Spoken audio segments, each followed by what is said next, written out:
Hello, everybody, and welcome to Half-Life 2. Half-Life 2. We are here on the mission Highway 17 at the very end. And what we are going to be doing today is walking along the coastline, retracing our steps through the mission. That little canyon there is the end of the mission, taking you on to sand traps. But in the opposite direction, we have a long stretch of highway that follows along the ocean. And we are going to be traveling on foot, issuing our buggy with its loud, rumbling engine.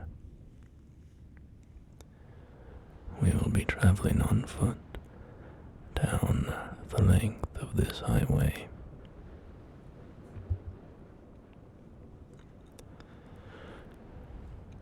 Probably not back to the very beginning of this mission, because that's quite a long journey, especially on foot.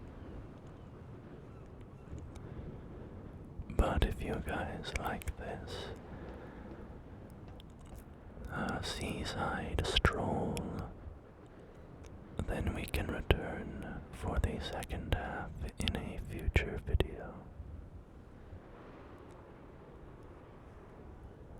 But we are starting here in this lighthouse, this small collection of buildings, with the lighthouse itself on a little promontory looking out over the ocean. A few buildings out there, garage. Not sure how many people actually lived here. Seems just large enough for the lighthouse keeper and maybe 1 to 2 other people. But we'll take a look in those buildings when we get down to the bottom of the lighthouse.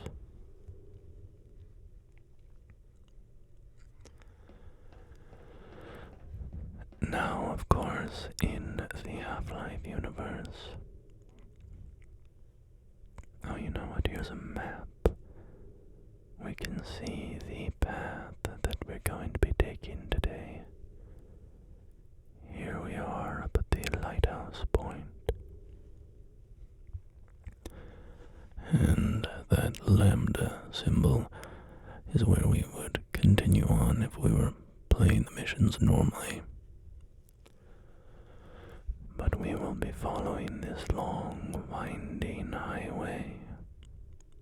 Long, winding highway.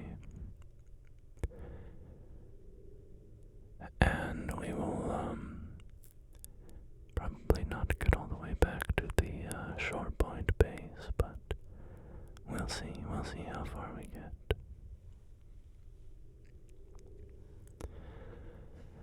And we have some supplies here, some health bags. There was just an attack on this lighthouse by the Combine, the alien empire that has invaded Earth in the world of Half-Life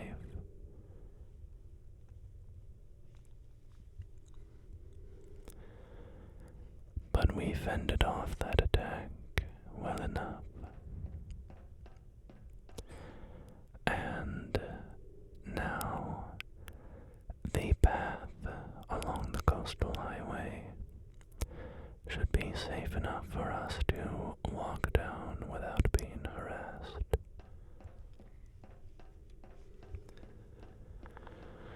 While on the way up, there were plenty of Combine soldiers and headcrab zombies. Those have all been dealt with.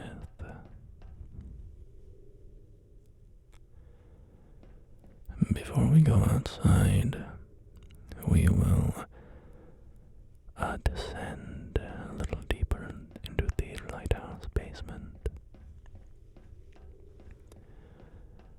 And we can see some crates down here.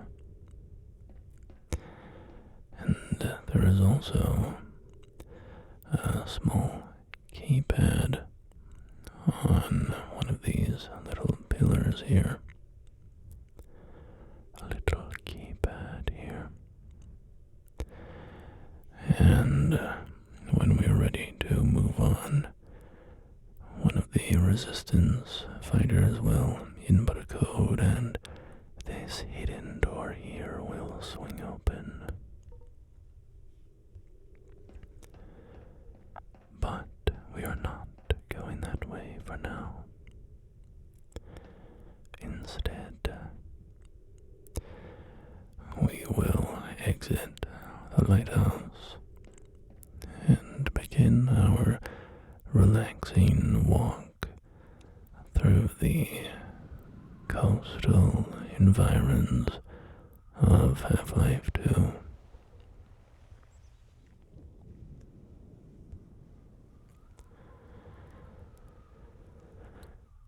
The world of Half-Life graphically is somewhat sparse. This is heavily, of course, due to the technological limitations of the time in which this game was made, but I also find that it complements the lore of the game quite nicely as well. The lore of Half-Life is very, very bleak.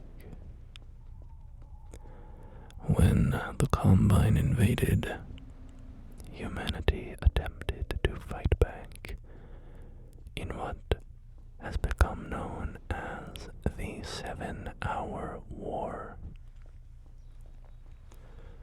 which is one of the greatest names in fiction. The 7-Hour War. It just completely tells you everything you need to know about the battles and the mismatch between the sides. There are some supply crates hidden up there.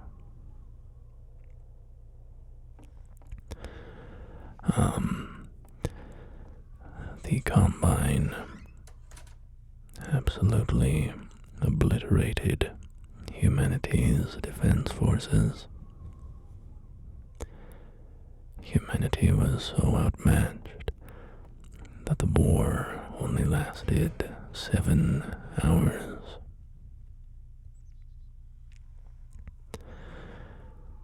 But the bleakness, of course, only gets worse from there. After the Combine took over, they imposed a strict order on the surviving humans, shuttling them into ghetto cities, stripping them of individuality, and creating a reproduction suppression field over the planet.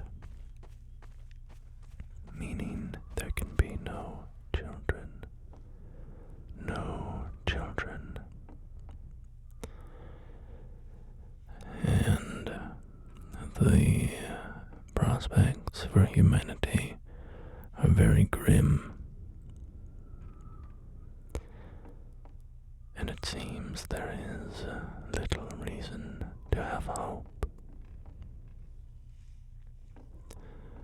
But then, of course, Gordon Freeman shows up and leads a successful resistance movement.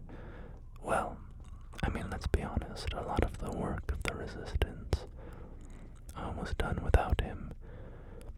He wasn't really a leader so much as just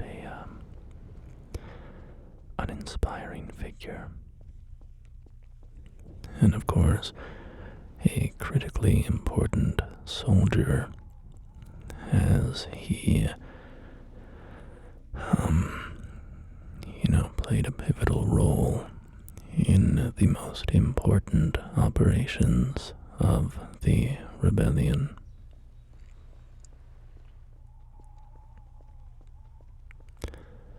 Here's our little garage where we will store our buggy before moving on.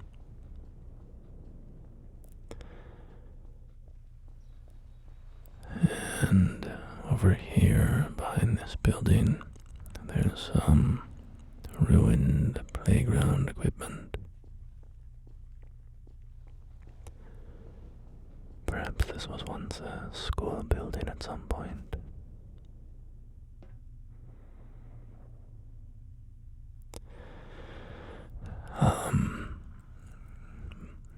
But yeah, the world of Half-Life, that's all just to say, is very grim, very bleak, very hopeless.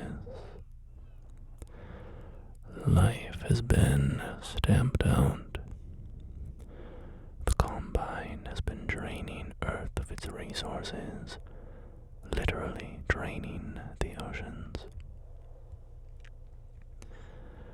And I find that the barren nature of the graphics, especially in these more natural environments with lots of grass and hills and stuff, I find that it reflects that barren nature of the world, of the lore. These leafless trees, these stark, rocky, geometric hillsides, and cliff faces, they all just testify to the grim nature of the Half-Life lore. It makes you feel like you are in a hopeless, gray world. So, I've always really enjoyed these graphics. Partially just because of nostalgia, no doubt. I mean, this is a very meaningful game to me, and so the graphics just, they feel comforting in a way. But also, I like the vibe that they give.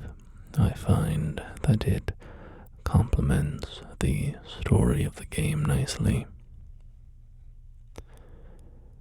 And that is accentuated when you do find a place that has a bit of comfort to it. Like when you go into some of the bases of the resistance movement, or into Dr. Kleiner's lab, or in any other place in these games where you find humanity not just surviving, but actually thriving in some small way, creating their own little slice of normality, even in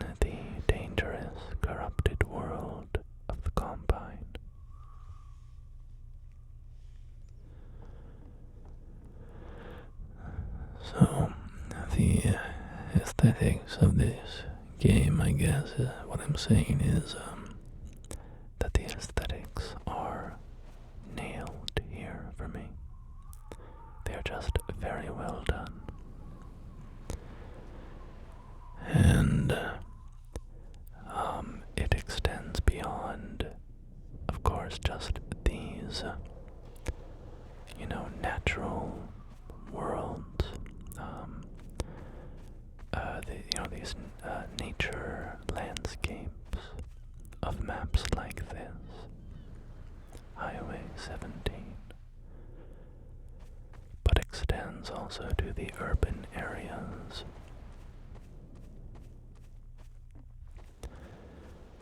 The City 17, of course, being a major set piece of Half-Life 2.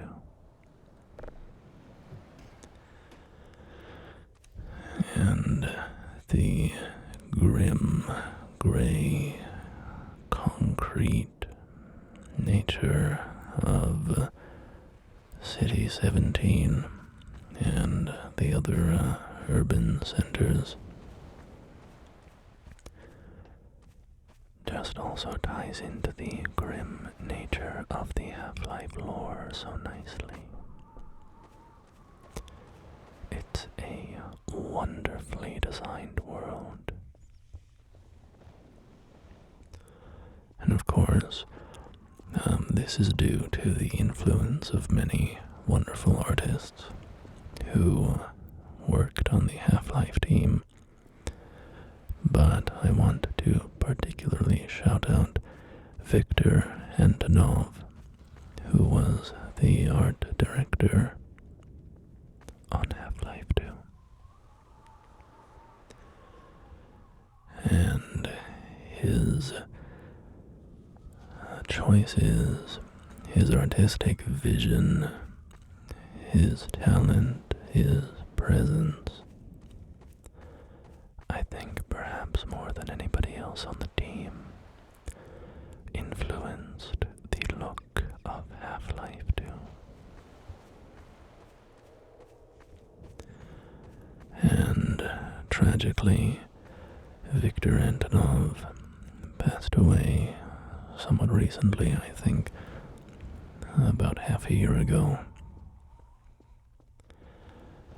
And that is a tremendous loss for the video game world, the art world, and of course, his friends, family, and all of the fans who admired him and his work.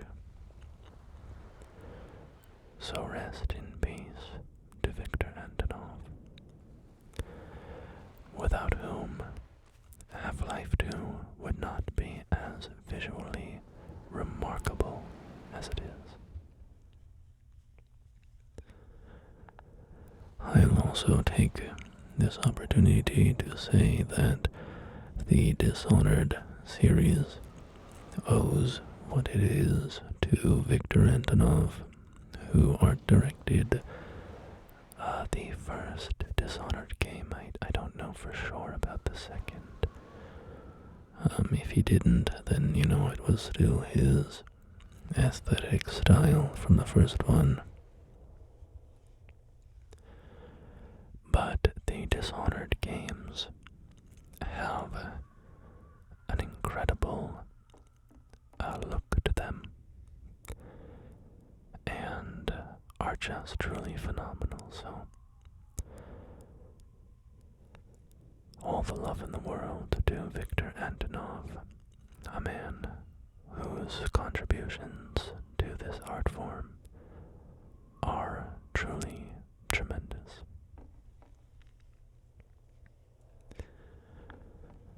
So here we have a small building, a little waypoint, a guard station, I suppose, on the highway. Small building here. Who knows what it once was, but the Combine have turned it into a small base for their soldiers to watch the road. We can see this gate here, or rather just these two watchtowers on either side.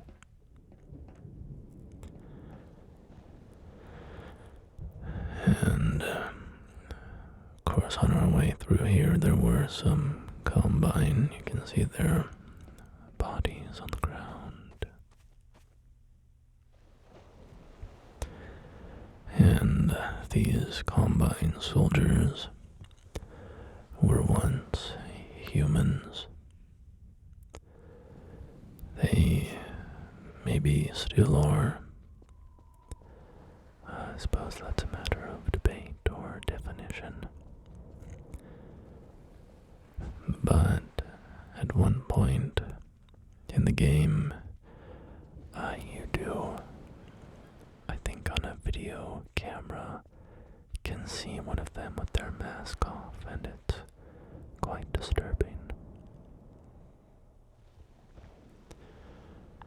Of course, with the oceans lowered substantially, we have huge swaths of beach here that did not exist before the Combine's arrival. As the ocean waters receded, it exposed these stretches of sand,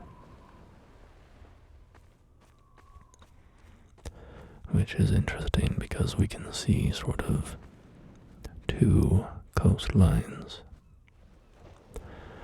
one a little above the other. And you have to be careful on these sands because antlions can be nesting in these coastal sands, and they are drawn to vibrations on the sand's surface and will hop out and attack trespassers. However, there seems to be no colony of antlions on this stretch of beach, so we are safe for now. Of course, also with the water levels lowered, some ships were left beached.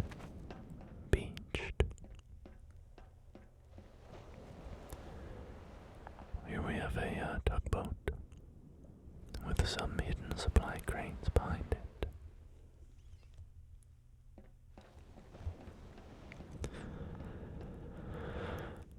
The Half-Life 2 game designers put lots of those crates in various little hidden locations to incentivize and reward exploration. And we can return to the older coastline, if you will, the higher coastline, and make our way to this structure over here to see what's what inside.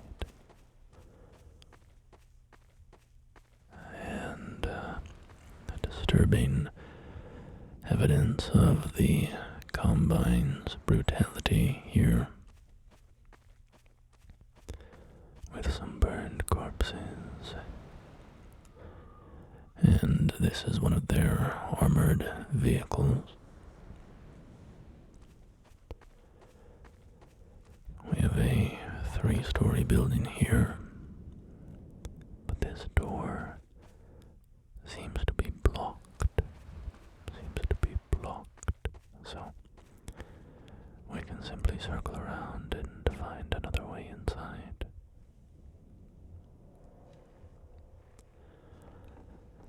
And on this first floor, we have a kitchen kitchen over here with some boarded up windows. And oops, accidentally knocked that over and spilled the contents on the floor. We have some Chinese restaurant takeout boxes there. Everything, of course, is very grimy, dingy, dirty, gray. As I said before, just all the art direction contributing to the tone and tenor of the world.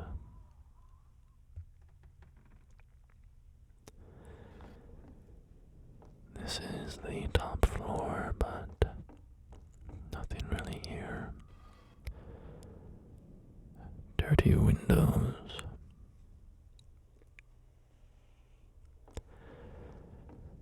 When you enter this building originally, you are attacked by roller balls. These little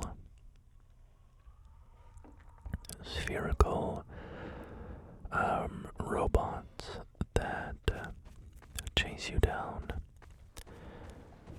and do damage to you when they hit you. We have a pair of gravestones here. I like to imagine long ago some couple lived in this house, spent their last years there, and their children buried them by the coastline that they lived on.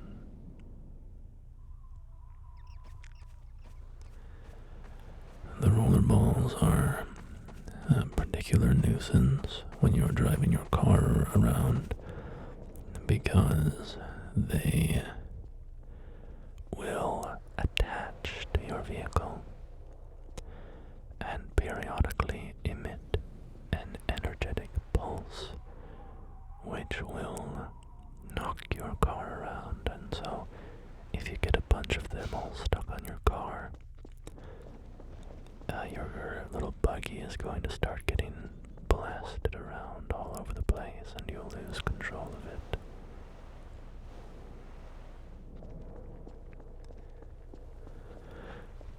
This video, by the way, was chosen by my supporters on YouTube, and I'm very grateful to them for their support. If you want to vote on videos to decide certain videos that I do, you can feel free to join, and you will gain access to those polls.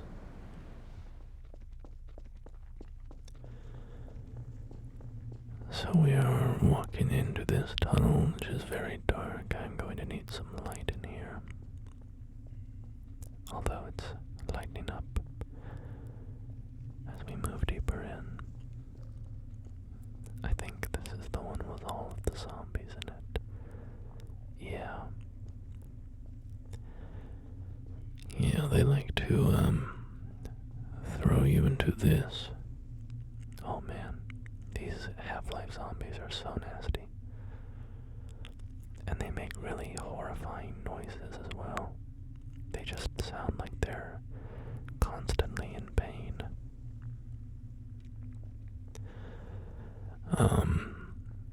Yeah, this game likes to put you in dark, confined, claustrophobic spaces, and then fill it up with zombies.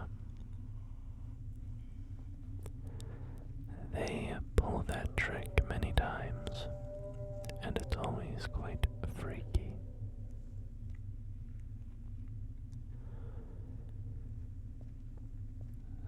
This little vent can couldn't see into this room where the door was blocked off. But I don't think there's anything in here for us, so we'll just turn around and head out the other direction, continue through the tunnel, and leave this freaky zombie hideout behind.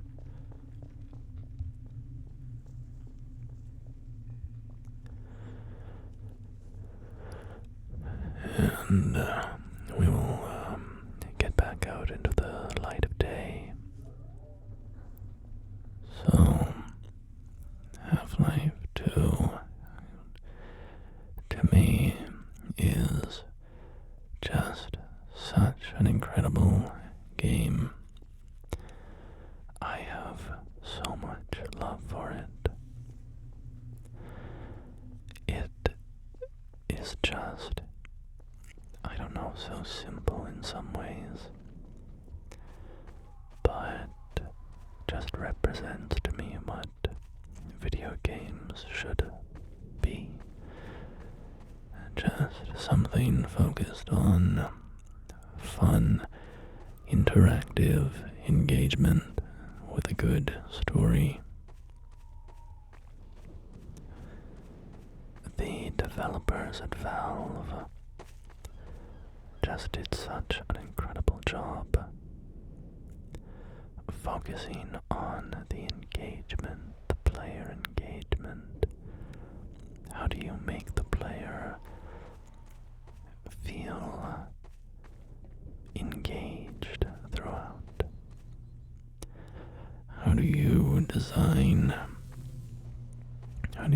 the world? How do you design enemies? How do you design loot drops and environments to keep the player engaged? And there's so many aspects of Half-Life 2 that I think are just wonderful examples for game developers, especially today, where many of the issues with the modern video game landscape are due to greed, which then crunches timelines and reduces the ability of developers to really handcraft their games. There's a lot of repetition and copy and pasting and all this sorts of stuff. But when you look at Half-Life 2, it is this wonderful, handcrafted series of engagements where every new battle, every new arena, every new puzzle or exploration challenge has a specific, interesting hook to it.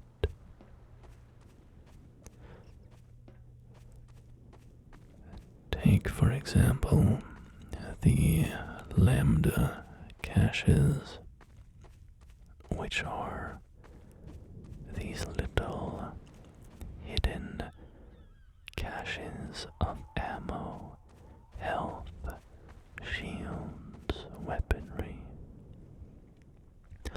Just various goodies that, you want to collect.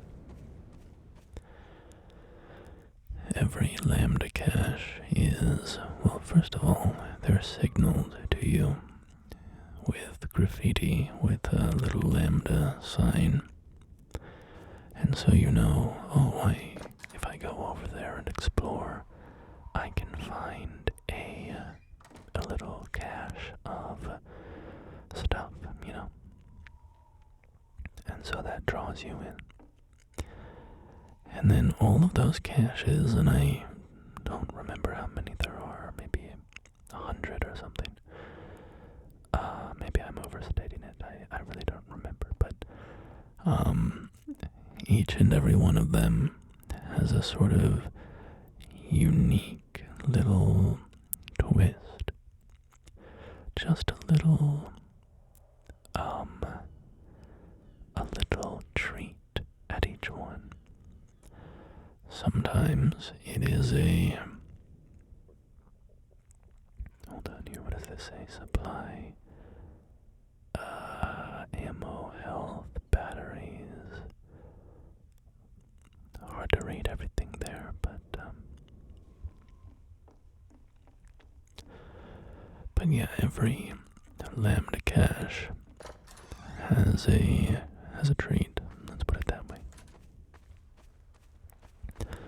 A little something that makes you as the player go, oh, that was fun.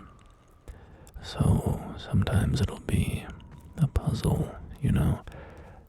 There's the Lambda cache is hanging from a basket, and you have to put heavy stuff in the counterweight basket to lower it down or whatever. And other times it will be, you know, you crawl into a little tunnel, a little vent, and you break the box, and then boom, right behind the box, there is a zombie cut off at the torso that screams and starts crawling at you. And it's a little jump scare type thing.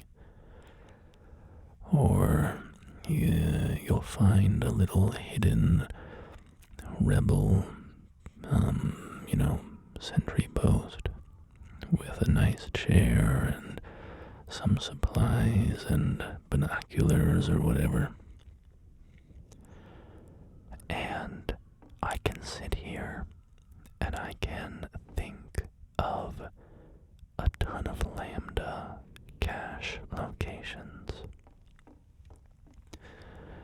I can remember them despite the fact that they are basically just mechanically, you know, in the context of the game, they are just these little infusions of supplies. Nothing very significant mechanically. You know, they're nice to have, and you're always trying to stay stocked up in this game with health and ammo and shields.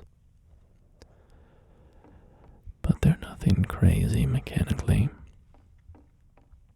But what makes them special is the fact that they all have these little treats. These little memorable handcrafted things at each one. A puzzle, a narrative moment, a jump scare, a bit of environmental storytelling, a memorable bit of exploration to try to reach the cache, whatever it might be. And that to me is an example of what makes Half-Life 2 so good. It is that handcrafted nature of the game where from start to finish they are designing all of these experiences to be unique and memorable and different from each other. They're trying to minimize the number of times that you go through an encounter, and it's basically identical to an earlier encounter. And I don't want to rag on... Oh, I can make this jump, right? We just got to, there we go. I don't want to rag on games, modern games, or, you know, games that have repetition, right? It's fine to have repetition. I've been playing a ton of Night Rain recently, Elden Ring Night Rain, which, in my review for it, I made a review video for it, and I said something like, you know, oh, I'm at 60 hours in the game, and I'm gonna keep playing it for a bit, but I think most of my playtime is over. You know, I've already done the majority of my playtime. Well, that was an absolute lie. I'm now at like 200 hours or something. I really, really like it. But anyway, that game is very repetitive. And so it's not that repetition is a sin inherently. A lot of games use repetition well. But then you have games that are, I don't know, the Ubisoft model or something where it's just a lot of repetitive content that starts to feel like it's there only to pad out the length of the game. And I'm not saying that you can't enjoy that, I think there's a place for the, whatever the next Far Cry game is, where you're just gonna go into one of 500 camps and clear it, and then it puts a little check mark on your map. If you like that kind of game and, you get home from a hard day of work and that's what you want to play, that's fine, I understand. But I also think at the same time, that kind of game would just be better if the developers had made it more unique and more interesting in all of those cases. Now, of course, the problem is that once you start making games very unique and handcrafted, also, I should stop rambling for a second and point out that we are traversing this, what is a very classic moment of this game for me, where you traverse the trestles of this bridge. And am I using that word properly? Is a trestle bridge only when it is like above it? I don't know. We're traversing this support structure for the bridge. And of course in the when you're going through this part at first, you're dealing with some light enemies on the way here.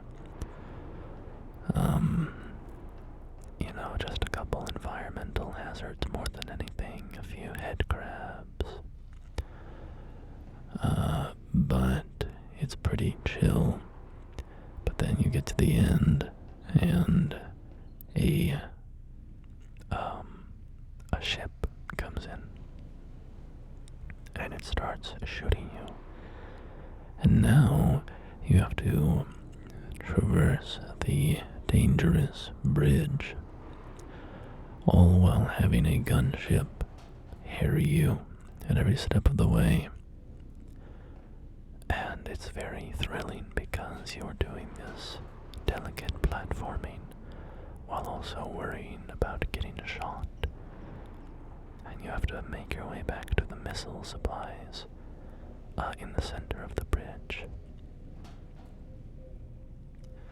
Which, can I just say, it's another great bit of design from them here, because you have your missile launcher, and when the gunship shows up, you might have missiles with you. You might still have some leftover ammo from the last time that you used it.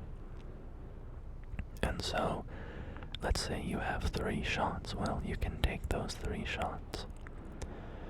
But a gunship takes like, 8 or 10 shots, somewhere around there, with a missile launcher to blow up.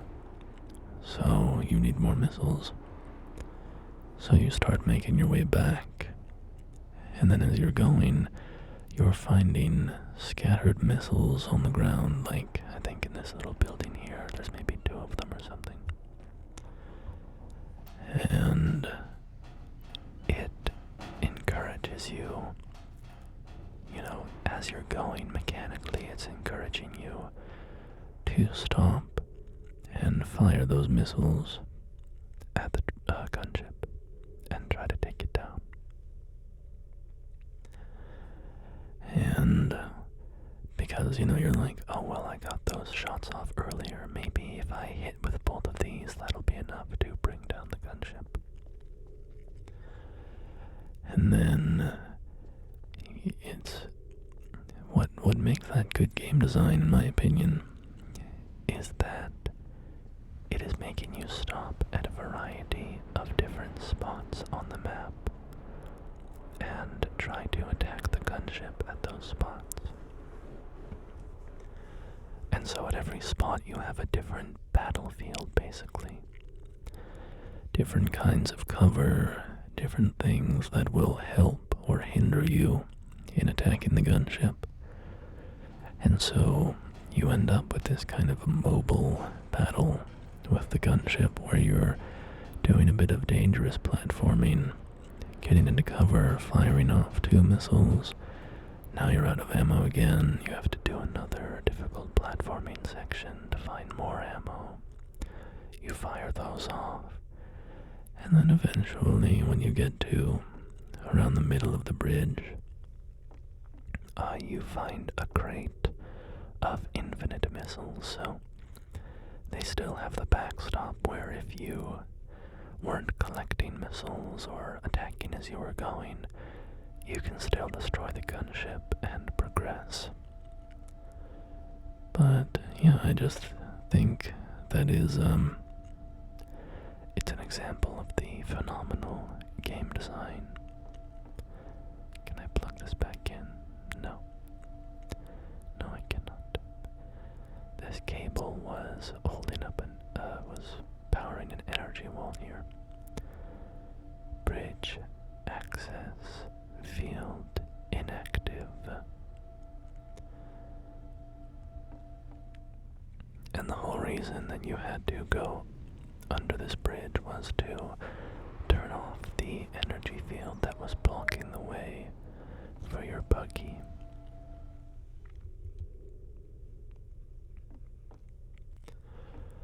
So that's my diversion about why I think that this bridge section is good game design. But I was talking about, I think I was just talking about repetition in game design, in games like Assassin's Creed and whatever.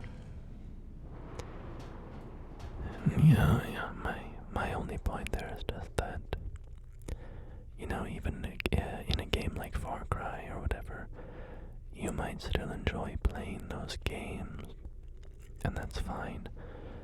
But I think it's also obvious that if those games were designed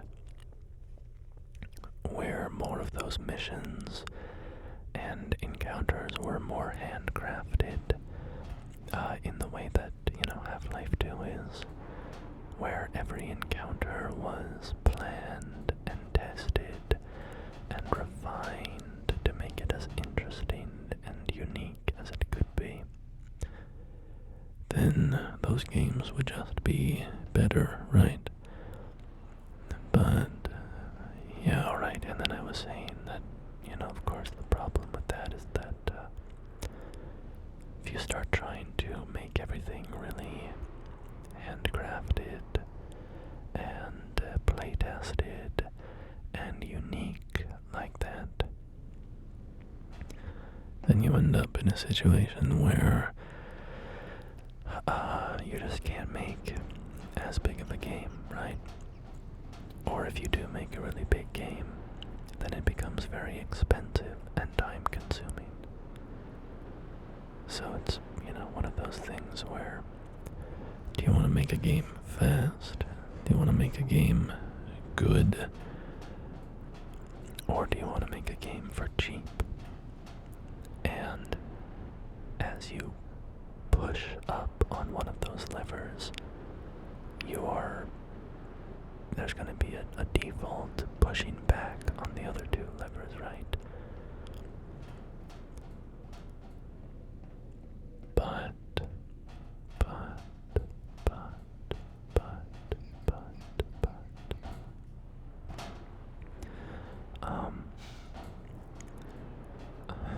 why didn't I grab up? Okay. For some reason, that ladder was not working. I think because I'm backtracking through the level, I'm encountering some little, I wouldn't even say bugs. Kind of bugs, but not really bugs, because I think I don't know, because I'm backtracking through the level, I think it's making some issues.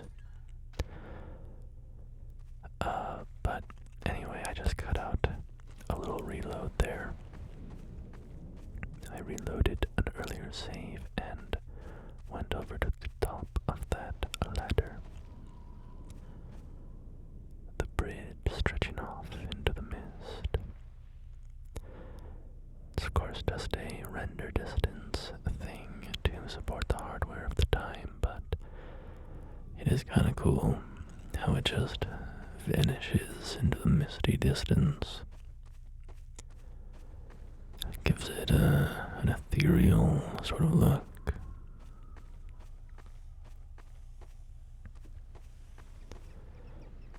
And another thing I noticed doing this again is that the combine spawning at this area when you go through that loading screen. So we're going to see if we can just tiptoe out of sight and avoid the soldiers noticing us. Let's see. Oh no, okay. We're just going to sprint away. And once we lose them, we will be back to our relaxing walk. 30 miles, okay. Back to it. I was gonna say 30 miles per hour, but this game takes place in like Eastern Europe, I think. So, must be kilometers per hour.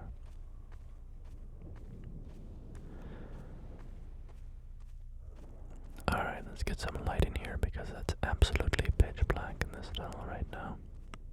There we go, okay. Sometimes on this map, even when I'm driving through in the buggy, it just gets so dark. It's hard to, I'll like crash into the wall or something and have to get out of the car and look around with my flashlight to try to reorient myself.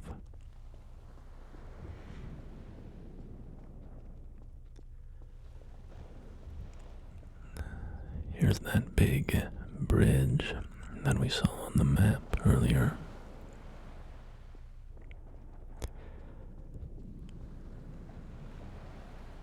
Little tower there, a cell tower. Here we have a little lambda cache. And we have my stack of barrels I made when I tried to get over there originally. If I can make the jump. Okay. Okay, there we go.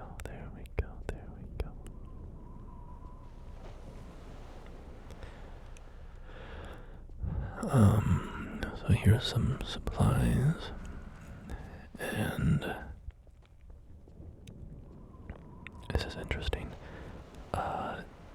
Normally there's some graffiti here, but there's I'm gonna go get some footage of the graffiti here because I was looking forward to looking at it. Basically what it is it shows a picture of a Combine soldier. It's all profile images, and it shows a picture of a Combine soldier, and then a human, and then a monkey, an ape or something. Maybe a chimpanzee. And they all are like skinless, so you see the musculature of their heads. And the Combine soldier has the mask that they wear over its face. And it's just a pretty cool, stark image that has always stood out to me. There's some cool graffiti in the Half-Life games. But yeah, this one with the 3 profile heads has always stood out to me. Not sure what the takeaway would be. It's clearly evoking, the relationship between humans and apes evolutionarily. Sharing a common ancestor. And then putting that alongside the relationship between humans and the modified humans of the Combine. Because the Combine, mechanically modifies the organisms that it assimilates into its empire. And, to draw a link between the Combine soldiers and humans and apes would, invoke that evolutionary progress sort of imagery. And could, potentially be a reference to, like, this is the next step of human evolution. You might see it that way. That would be a more, Dr. Breen ideology, right? Like, the Combine can elevate humanity in a way similar to how humanity was elevated above apes. However, it seems more likely to me just because of, it's graffiti, which is sort of an anti-establishment art form, and it's hidden in that little fenced-off area. It feels more like a sign of protest. Also, I think that graffiti shows up elsewhere in the game too. There's some reused graffiti assets. Because of those vibes, it's sort of, it seems likely to me that it would be more of a protest piece, in which case the evocation of humankind's relationship to, chimpanzees could be more of a warning or something. It could be saying, we have returned to our previous state. We evolved from chimps, or from a common ancestor, and we became wonderful, intelligent humans. And now we have been turned into these slave monstrosities to an alien race. And, sort of an admonition of humanity, a tragic depiction of what has befallen the human race, right? We came from animals, we became something special, and then we became slaves. We evolved into humans, and then we evolved into slaves. Something like that, if I were to analyze that graffiti, I think those are my general ideas around it. There could be also some other,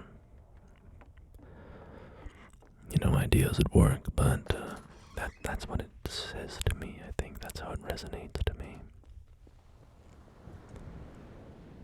Some telephone poles knocked down. I believe when you approach this area, they detonate some explosives, and those rocks come tumbling into the road. But we are actually approaching a part in the mission that we cannot backtrack through. There's a big jump you have to do on your buggy, and you can't get back across once you do that. So, I think we will wrap this up here. If there's, interest in this, in a part 2 of this, I will return to this spot and get to that area that cannot be traversed, and then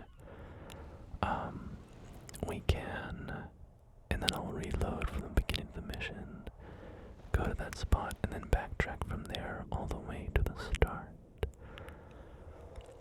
So if you liked our little coastal walk here, feel free to let me know.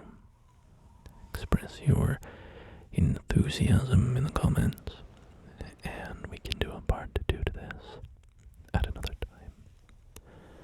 And again, thank you to my supporters who voted for this video. And I will see you all next time. Until then, please take care of yourselves, and I will do the same. Goodbye. Goodbye.